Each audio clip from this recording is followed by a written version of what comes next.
ජාතික සවිබලය සැනින් අඩපණ කරන අන්ධකාරයෙන් පොදු ජන ආත්මයම යටපත් කරගන්නට වෙරදරන සත්‍ය සංගවන මහා බලවත් නපුරු මායාකාරී කුණාටුවක්.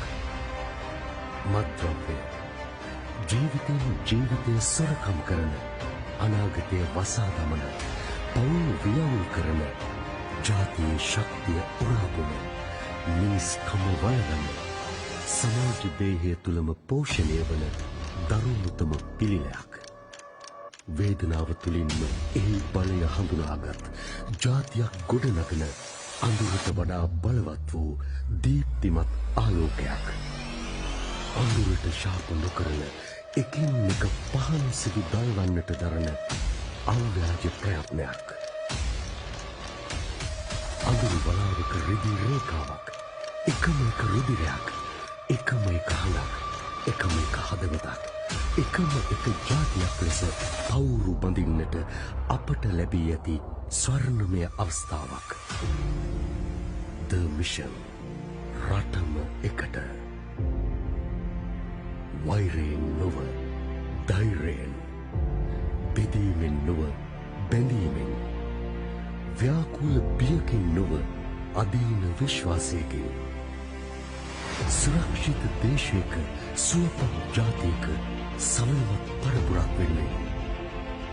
වෛරයෙන් නොව ධෛර්යයෙන්, බෙදීමෙන් නොව බැඳීමෙන්, ව්‍යාකූල බියකින් නොව අදීන විශ්වාසයකින්, සුරක්ෂිත දේශයක සුවපත් ජාතියක සමනවත් පරපුරක් වෙන්නේ.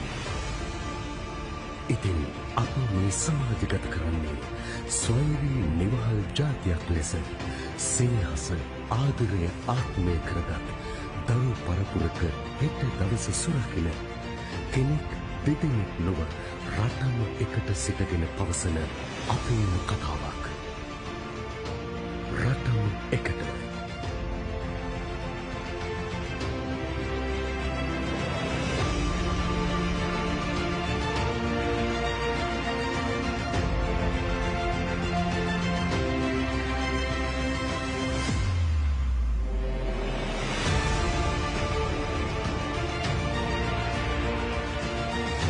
මේ කතා බහ මේ කරන කාරණා දමිළ භාෂාවෙන් අප වඩාත් පැහැදිලි කරගමු. ඒ වෙනුවෙන් ඔබ ඇමති සඳහා මම දැන් ආරාධනා කරනවා රටම එකට ජාතික මෙහෙයුම් සභා සමාජික MMGBM රෂාඩ් මහත්මයාණනි ඔබතුමන්ට.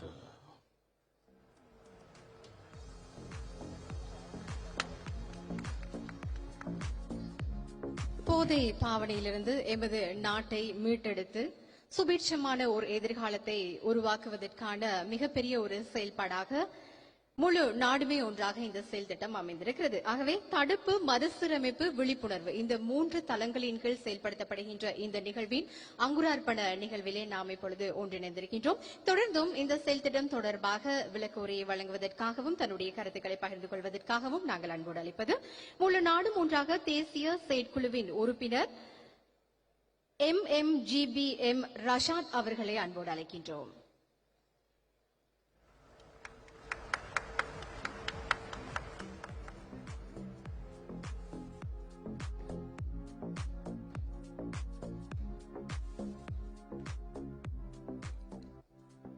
பிஸ்மில்லாஹிர் ரஹ்மானிர் ரஹீம்.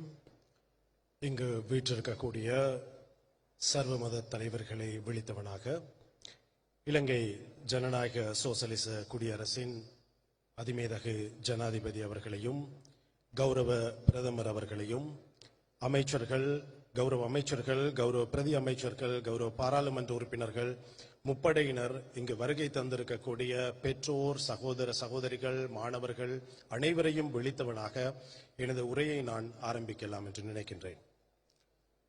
விசேஷமாக கடந்த 10 வருட காலமாக போதைப்பொருள் புனர்வாழ்வு மற்றும் சிகிச்சையிலே வேலை செய்யக்கூடிய ஒருவனாக பல்லாயிரக்கணக்கான இரத்தம் சிந்தக்கூடிய தாய்மாரை, பல்லாயிரக்கணக்கானவர்களது கண்ணீரை கண்ணுற்றவனாக என்னிடம் இருக்கக்கூடிய அந்த அனுபவத்தை நான் உங்களோடு பகிர்ந்து கொள்வது சிறப்பாக இருக்கும் என்று நினைக்கின்றேன்.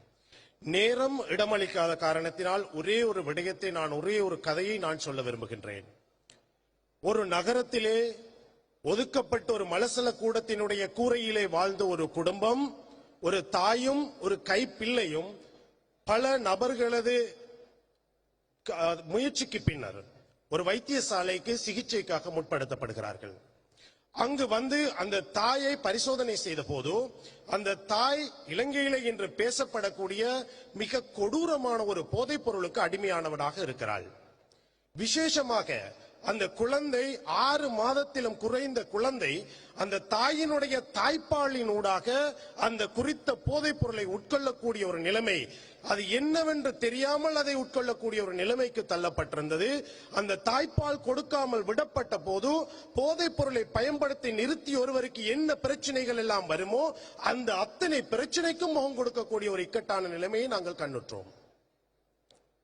இன்று இந்த போதைப் பொருள் தொடர்பாக பேசும்போது, போதைப் பொருள் தொடர்பாக சொல்லும் போது நாங்கள் எல்லோரும் நினைக்கக்கூடிய ஒரு விடயம், இது ஒரு செய்தி தானே, இது சாதாரணமான ஒரு செய்தி, இந்த பிரச்சனை எங்களுக்கு வராது, எங்கள் வீட்டுக்கு வராது என்று நாங்கள் நினைத்துக் கொண்டிருக்கிறோம். ஆனால் அன்பின் பெற்றோர்களே, சகோதர சகோதரிகளே, நிச்சயமாக இந்த பிரச்சனையை நீங்கள் இவ்வாறு கைவிட்டீர்கள் என்று சொன்னால் இது உங்கள் வீட்டு கதவை தட்டுவதற்கு அதிக காலம் எடுக்காது.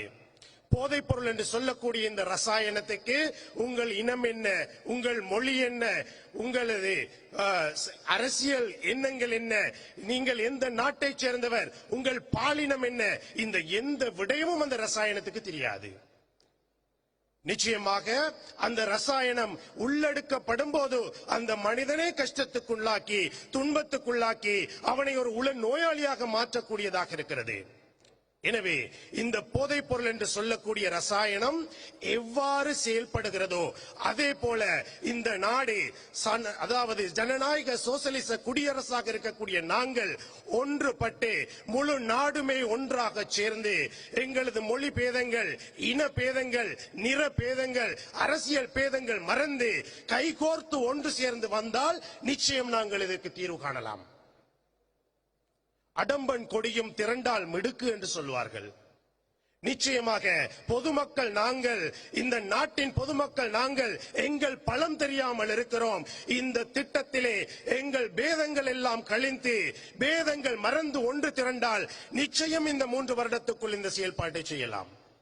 எங்களது அதிமேதகை ஜனாதிபதி அவர்களது நோக்கத்திலே இந்த குறிப்பிட்ட செயல்பட்ட திட்டத்திலே சட்டத்தை அமுல்படுத்துவது மாத்திரமல்ல, இந்த குறிப்பிட்ட போதைப் பொருளுக்கு அடிமையாகி நோய்க்குட்பட்டவர்களுக்கு சிகிச்சை அளிப்பது தொடர்பாகவும் மிக அதிகமாக கதைக்கப்பட்டுக் கொண்டிருக்கிறது.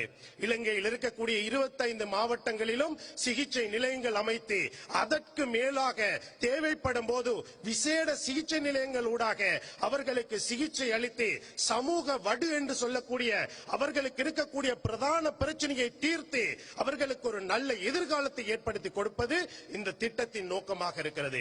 எனவே நாட்டினுடைய முதல் குடிமகன் கௌரவ ஜனாதிபதி அவர்கள், அதிமேதகை ஜனாதிபதி அவர்கள் ஆரம்பித்த இந்த திட்டத்திலே நாங்கள் அனைவரும் சாதி பேத மத பேதங்கள், அரசியல் பேதங்கள் மறந்து ஒன்று கூடி கைகோர்த்தால் நிச்சயம் எங்களால் இதை சாதிக்க முடியும் என்ற அந்த விடயத்தை உங்களிடம் குறிப்பிட்டு கூறி, விசேஷமாக பொதுமக்களாக இருக்கலாம், இந்த அரசு உத்தியோகத்தர்களாக இருக்கலாம், யாராக இருந்தாலும் உங்கள் சகலரதும் பங்கு பற்றுதல், உங்கள் சகலரதும் பங்களிப்பு இந்த திட்டத்துக்கு அவசியமாக இருக்கிறது.